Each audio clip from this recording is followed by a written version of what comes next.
কালবৈশাখী ঝড় বৃষ্টি বাইরে, আর এমন দিনে যদি বাড়িতে চায়ের সাথে গরম গরম মচমচে চিকেন পকোড়া হয় তবেই তো বর্ষার বিকেলটা জমে যায়। তো চলুন আজকে আমি বানাবো চিকেন পকোড়া। নমস্কার বন্ধুরা, কল্যাণী হাউস কিচেনে আপনাদের সকলকে স্বাগত।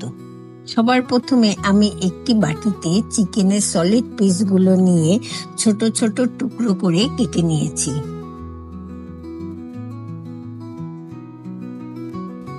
এরপর এর মধ্যে এক এক করে 1 চামচ নুন, কিছুটা গোলমরিচের গুঁড়ো, 1 চামচ আদা বাটা, 1 চামচ রসুন বাটা, 1/2 চামচ চিলি ফ্লেক্স ও 2 চামচ টমেটো কেচাপ, 2 চামচ সয়া সস আর 1 চামচ মেয়োনিজ দিয়ে ভালো মতন ম্যারিনেট করে ঢাকনা দিয়ে রেখে দেব 5 মিনিট মতন।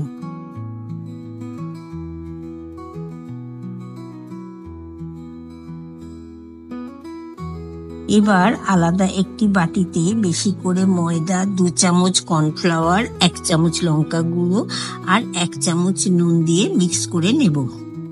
মাঝে মধ্যে অল্প অল্প জলও দেব, কিন্তু খেয়াল রাখবো পাতলা যেন না হয়ে যায়।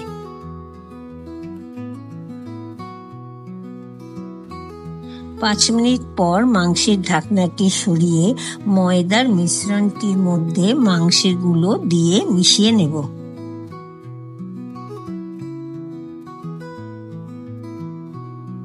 এবার একটি কড়াইয়ে বেশি করে তেল নিয়ে গরম করে মাংসের পিসগুলো এক এক করে ছেড়ে নেব।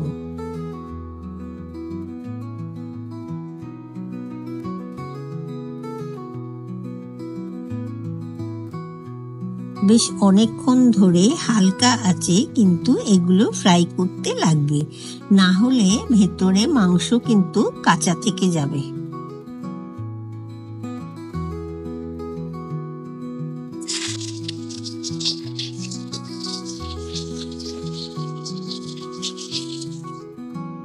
ভালো মতন ফ্রাই হয়ে গেলে একটি সুন্দর পাত্রে তুলে সুন্দর করে ডেকোরেশন করে নিলেই তৈরি গরম গরম চিকেন পকোড়া।